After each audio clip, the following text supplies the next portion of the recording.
Welcome to episode 2 of my Sicily Chronicles, where we head to Cefalù and stay up high in its beautiful mountains for a few days. The weather was brutal, chilly and rainy, so we didn't get to enjoy the surrounding nature and pool until our very last day, but we supplemented lounging and enjoying the temporarily foggy views with day trips of exploration and lots of reading, journaling, and you guessed it, biting. Oh my god. We fought so much in Cefalù. It actually made this stay tough to enjoy. Paired with the shit weather and cabin fever, I was in the biggest funk. But I'm not here to be a negative Nancy, just need to give a little trigger warning for the vibes. Being all together again required much adjustment, and we all had a lot to get off our chests and to work through, and that's what we eventually did. This is just the reality of traveling with family after not seeing that much of each other throughout the winter semester. So anyways, I hope you enjoy this hitting rock bottom few days in the country. And by that I mean this you can only go up from here blip in our trip. I promise it's still an enjoyable one. On the Friday morning, we left the busy streets of Palermo for the calmer, stiller trails of Cefalù.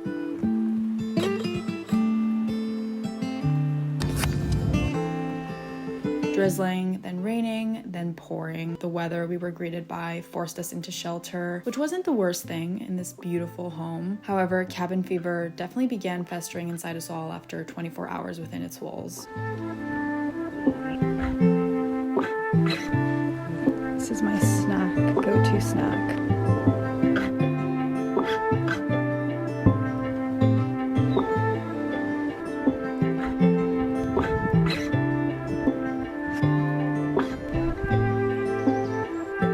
Thankfully, our first evening sky let through a few strands of sun rays, so we enjoyed a semi-sunset on the patio.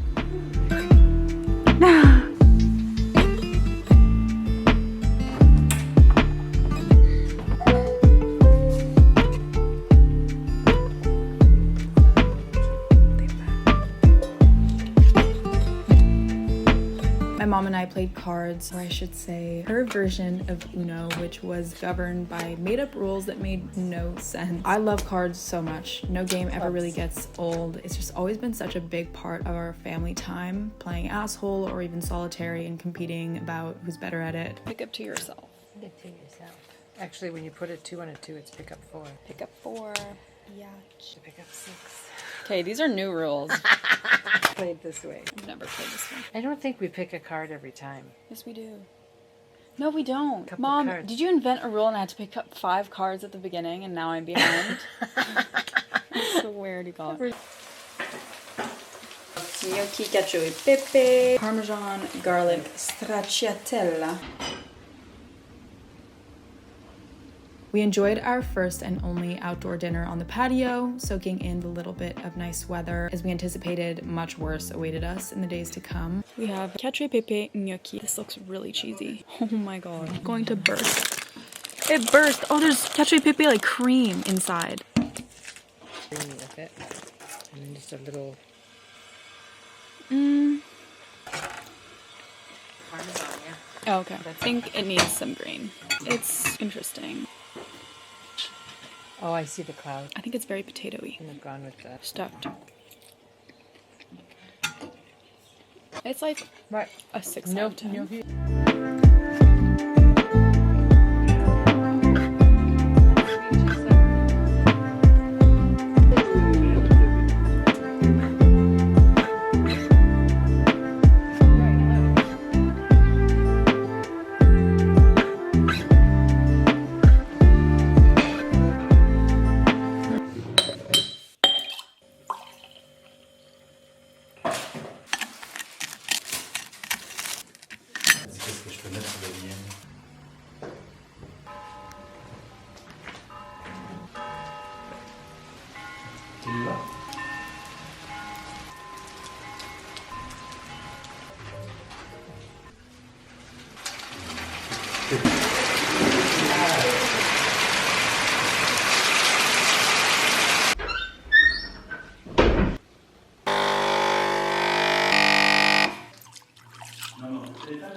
Coffee is so strong here.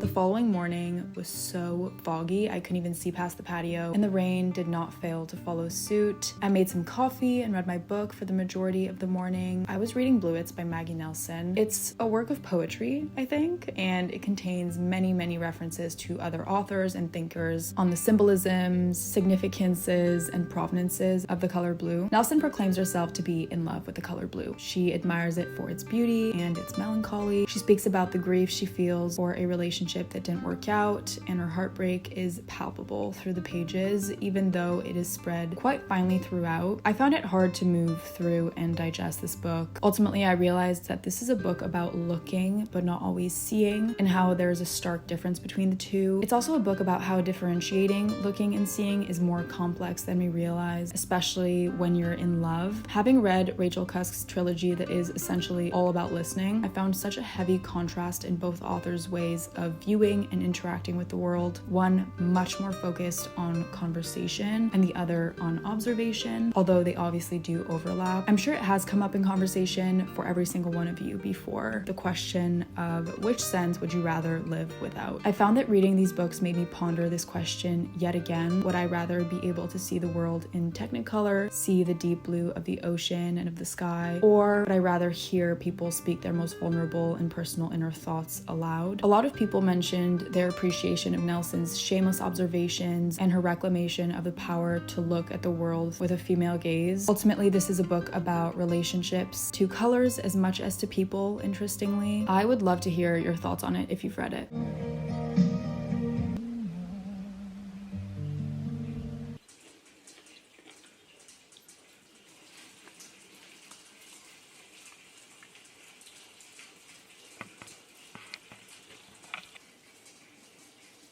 That night, my mom made some Aperol spritzes, which confirmed to me why no one should ever put my mom in charge of making drinks. The sheer proportion of my drink, I don't even know. If I had drank that whole thing, I would have blacked out. I don't know what she was going for there. My mom prepared the most wonderful fish for dinner, and we spent the evening watching a movie and enjoying the fire. Les patates sont bonnes. It's whatever. Avec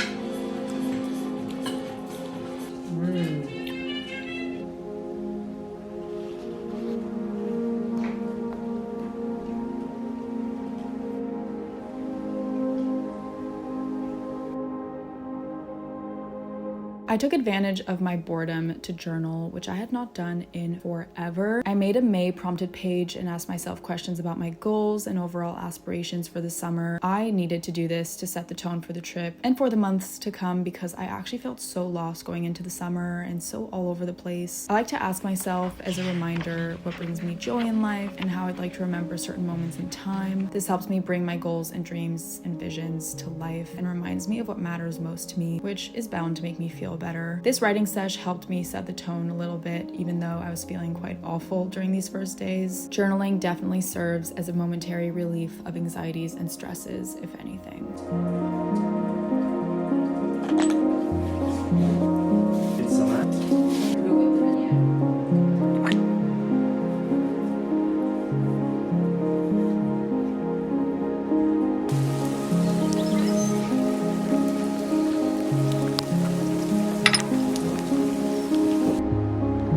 Made it to Castelduomo. Buono? We made it to Castelbuono. It's pouring, but we're gonna try to do a little sightseeing anyways. At least the view is not completely foggy. Yeah. These past 2 days have been pretty rainy, pretty boring, but it is good, but I'm excited for it to be sunny tomorrow. The rain is not it. Oh shit, I missed my step. Okay, slippery? Oh yeah, because it goes up and down. Ay. Blocking the street. I also think everything is closed because it's late. Oh, that looks open. My parents and I decided to explore a few towns on this rainy day, starting with Castelbuono.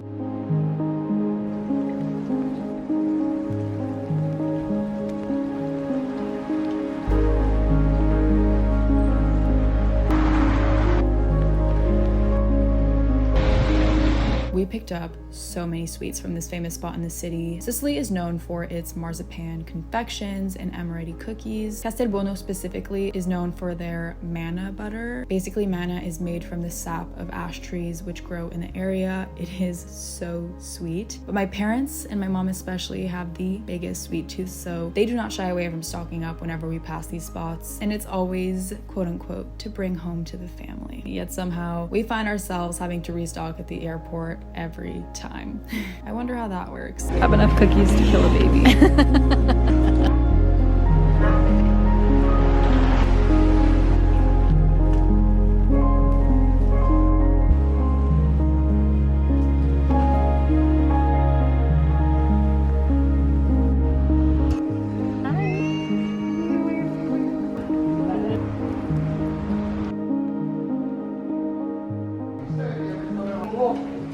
Favorite perfume. What is it? Gardenia? I feel like it's a kind of jasmine.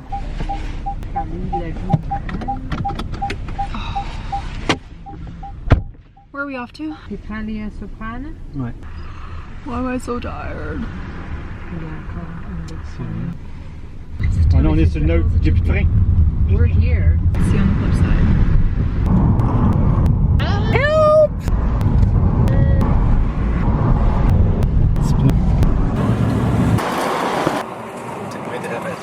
Wat we vergeten, man, dit. Ai, ai, ai.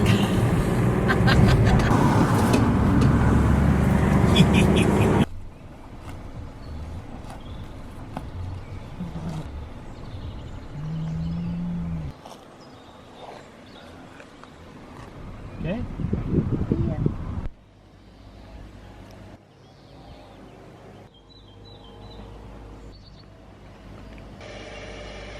The sky cleared on our last day here, so we went for a hike near where we were staying. It was much needed, super beautiful. The views were crazy. I wish I could have enjoyed it more than I did in my pissed state. Yes, I was forced to go on this walk, and yes, I was not on speaking terms with anyone. If you have siblings, you understand the vibes. I ultimately enjoyed the walk so much, and it helped me clear my very frustrated and foggy head.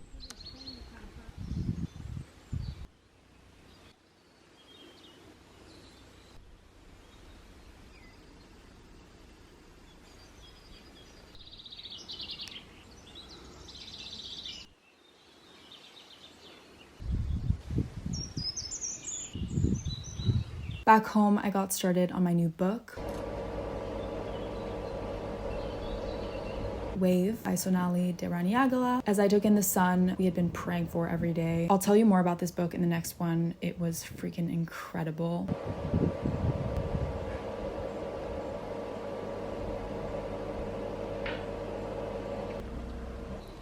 Oh my god, there's so much. I just got ready for dinner. DL 1961. This is from Susmi's Peachy Den, Tory Birch. We went on a hike. I was solo for most of that. Just vented. Much needed. Il bouge. Ah, j'ai pas remarqué. I'm being tested every minute of every day. I need to do journaling tonight. I need to just shift the mood and shift my vibe because I want to enjoy our time here and I'm just haven't had the best couple days.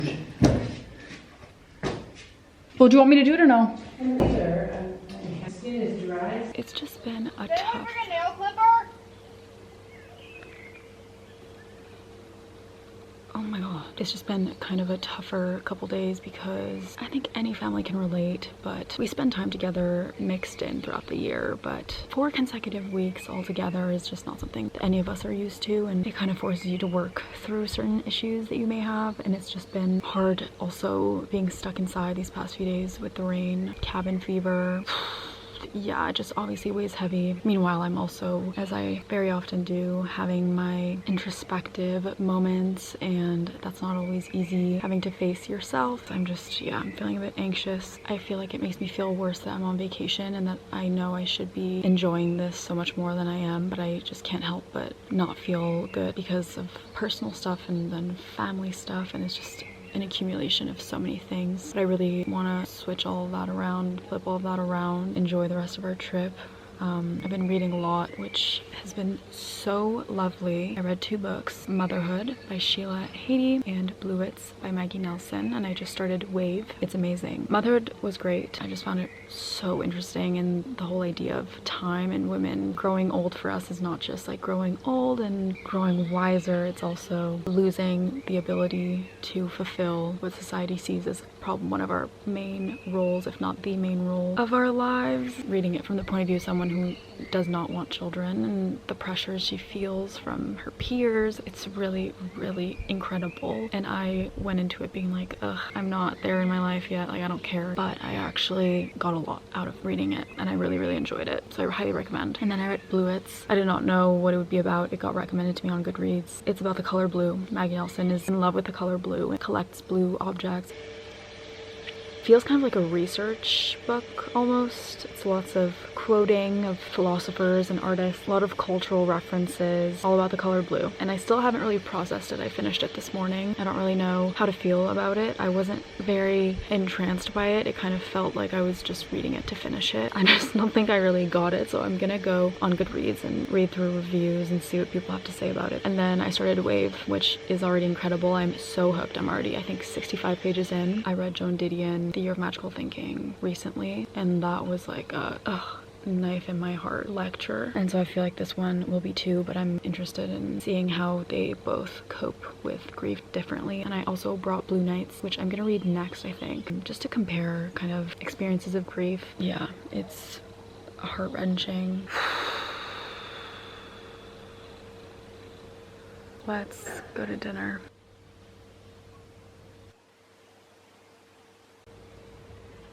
I want to do blue on my lids to match my shirt. I love how light and pretty Glossier is. I just have naturally very dark eyelids. It takes a bit more to cover them. Beautiful. Hey, should I tuck that in? That evening, we went down to the city for the first time to have dinner. The seaside has a lovely boardwalk. We stopped multiple times on to take in the gorgeous sunset.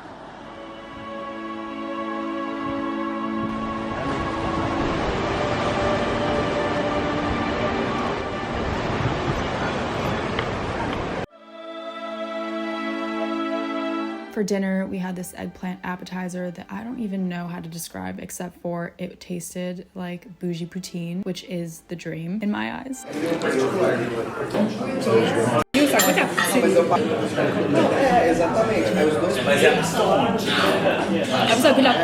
I got aglio e olio spaghetti, which was delectable as well. Overall, definitely a reset couple of days. Not my best, but necessary. Next, we head to Villa Rosa Marina. Stay tuned for the most magical few days, which make up for this tougher stay. See you in the next one.